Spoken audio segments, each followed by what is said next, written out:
let's talk. You followed the like? Can we just call it what it was? The online harassment and abuse that I got this week for just basically tweeting that nobody really knows this. But I am here's 100% Team Omega. Okay, that's fantastic. Let's do the basic timeline of events here. Okay, we'll go to more detail when Conan's on. But Becky Lynch makes a comment in an interview that we're better than the AEW wrestlers. Okay, Dave Meltzer hears this comment and tweets the best women's wrestlers are in Stardom. A clip comes out. Becky Lynch's reference was solely to women's wrestlers. Women's wrestlers, and their women's wrestlers are better. She was spot on. Well, she's right about that. I mean, the way they present the top 15 wrestlers, female wrestlers between WWE and AEW, and I'm not going to pretend I know about Starburst or whatever it's called because I don't watch it. But if you listed the top 15 female wrestlers in AEW from 1 through 15, the only one that would make the top 15 would be Britt Baker.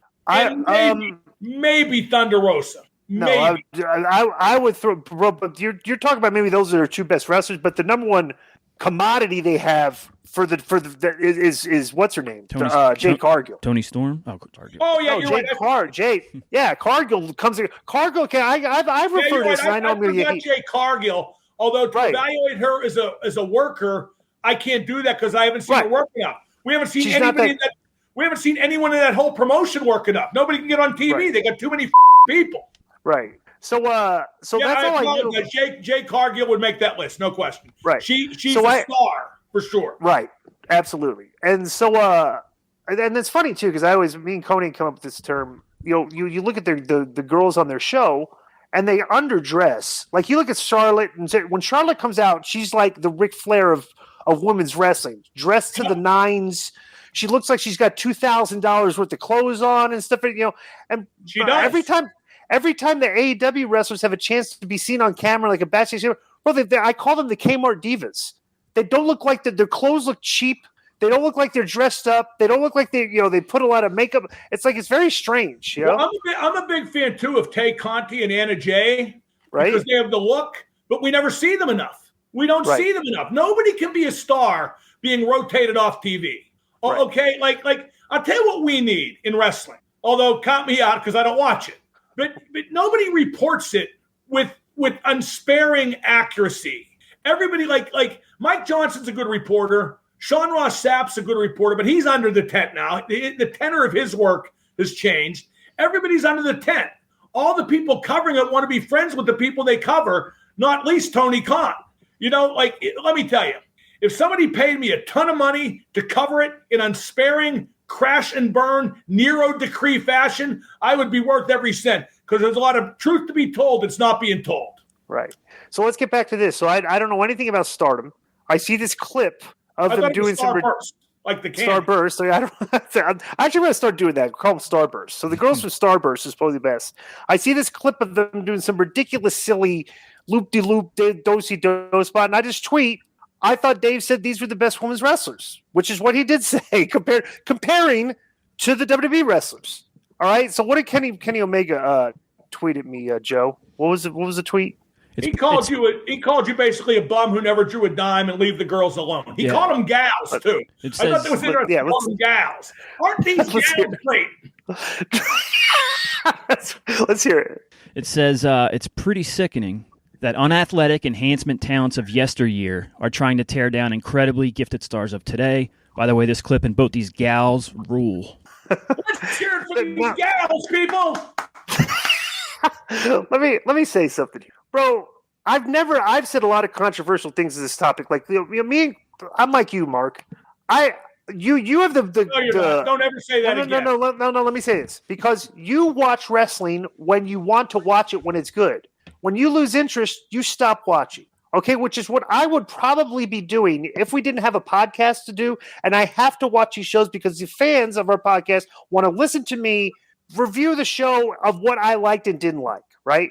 And it's fascinating that the executive vice president of a company that I review their show and what I like and dislike is going to pick on me for pointing out that hey, I see this clip and these girls don't look like they're better than the WWE girls. And now that's triggered. First off, they're not better than a WB girl. Right. They're not. There's no one in Starburst better than Charlotte Flair. There just isn't. Right. Period. Becky Lynch, go down the list. Nobody better than Britt Baker. Nobody better than Jade Cargill. They're just not. And I wonder how the executive vice president of AEW would respond to that comparison. Right.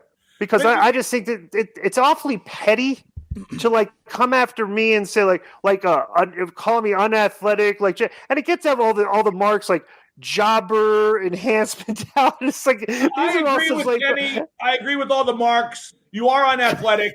I mean, no. In all seriousness, I think Kenny Omega is a great wrestler, arguably the best in the world today. Okay, but this just is incredibly overly sensitive. I mean, What's it to him? Why does he care? He's affiliated with Starburst in some way, isn't he? I think he's the one that's like brokering the deal to bring him into AEW. Why would AEW want to bring them in? You tell me. Which is like another reason that like this should be absolutely open for debate and criticism. Like you girls, if Dave Meltzer is actually trying to sit there and tell me that if we're going to take the roster from Starburst, right, and just replace the WWE roster with these girls. I'd like to apologize on behalf of myself and Glenn. It's not Starburst, it's Stardom, because you got to give these gals credit. Aren't they great? Give these gals credit. You know what? Actually, gals.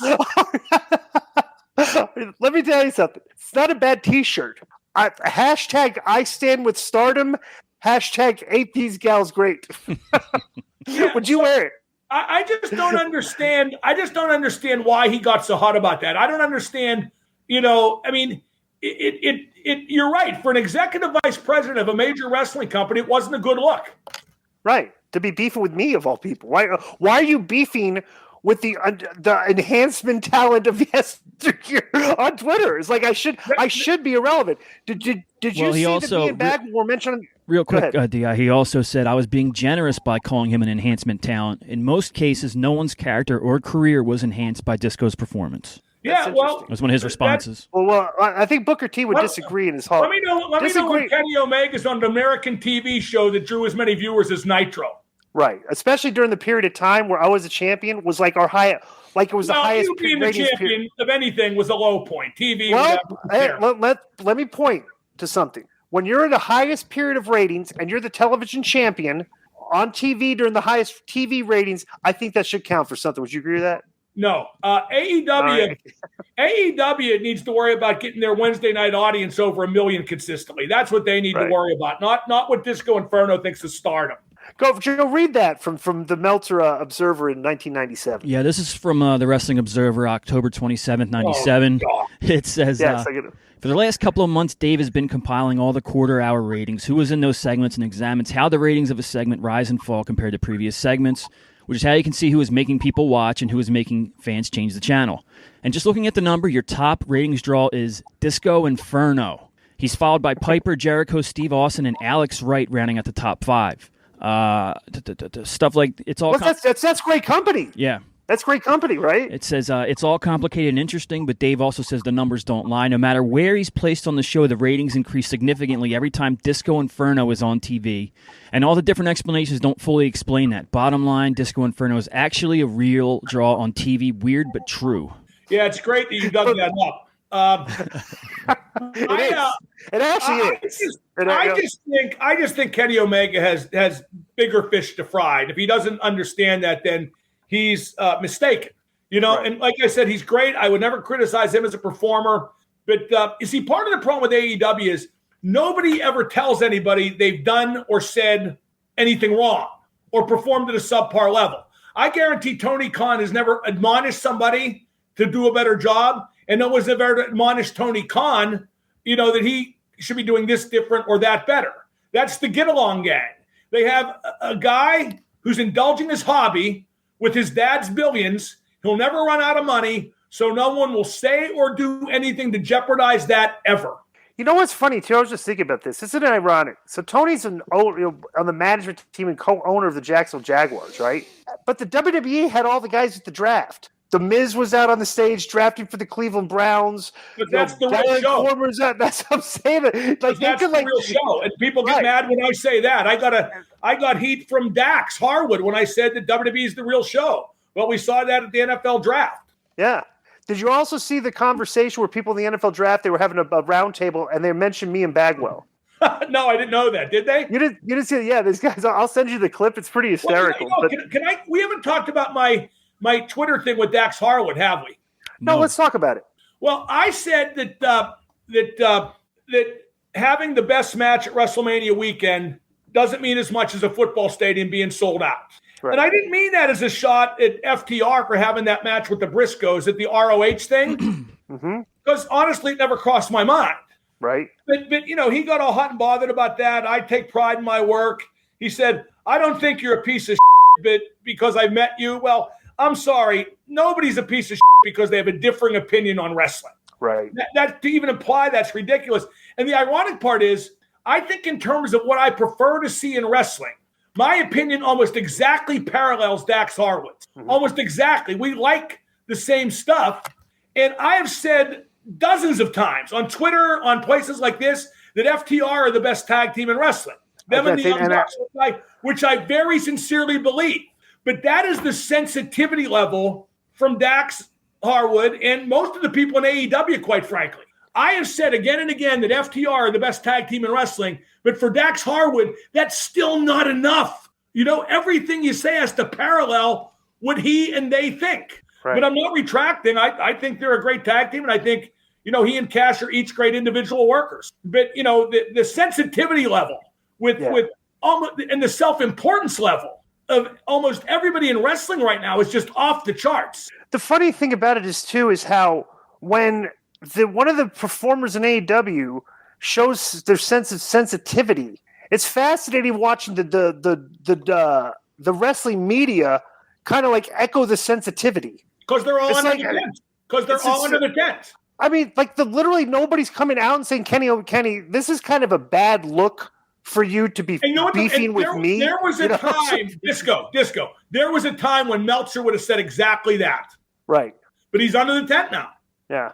It really is unbelievable how it's like, and especially like we see the polarization of media, like how these guys have basically developed this toxic relationship and then fueled it between the WWE fan base and the AEW fan base. Bro, it's like during the Monday Night Wars, everybody would try to watch both shows because they were both so good, and we were fighting to switch channels. Now it's like we have fan bases of WWE fans that will refuse to watch AEW and AEW fans that will refuse to watch WWE. I don't know how that's possibly healthy for professional wrestling business or for the growth of it. Bro, the business less people in America watch wrestling now than ever before.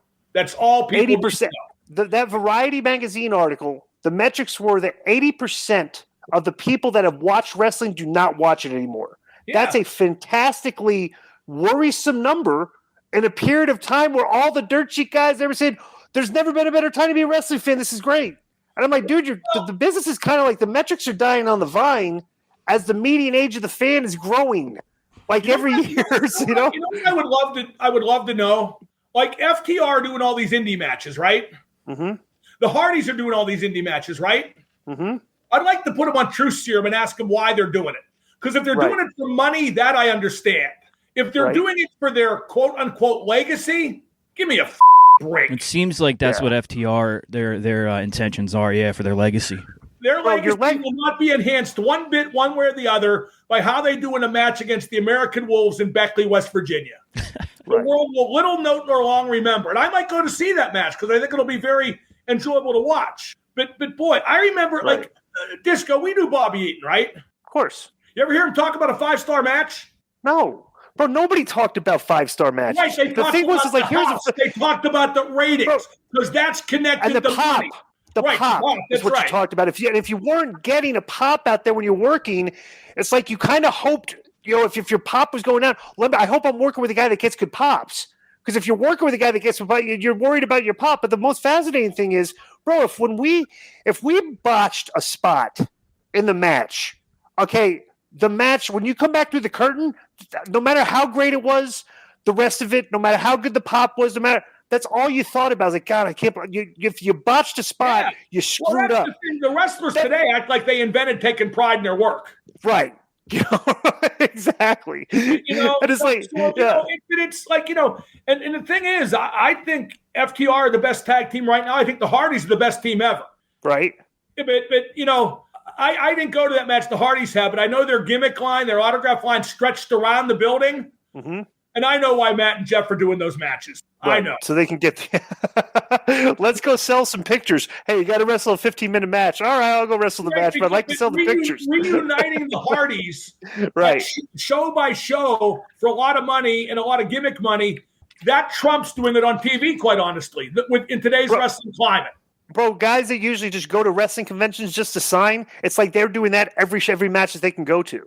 They have a wrestling convention crowd buying their merchandise. So maybe Matt Hardy's maybe he needs a bigger house that he has so many kids. And again, well, I think the world of Matt Hardy and his wife. I like him too. They're great, and Jeff's great, and I've known them both a long time. But if their motives are to extend their legacy on indie shows, I don't think that helps. But I would respect it. Same with FTR. But I just don't think it matters. Right. Well, you got anything else to add? Anything else on your mind? No. I enjoy not watching wrestling. It is probably my favorite period of wrestling, aside from when I got paid for it. Well, the funny thing, too, is like you're going to be enjoying watching wrestling at the congruent to the time the hockey playoffs start, where you probably wouldn't have watched the wrestling anyway. Yeah, I don't know. It's funny, too, because not only Rick, but a lot of people I used to talk to in wrestling I don't talk to anymore. So whatever. I mean, that's okay. Yeah. In fact, I had one of them, and don't guess who it was, please.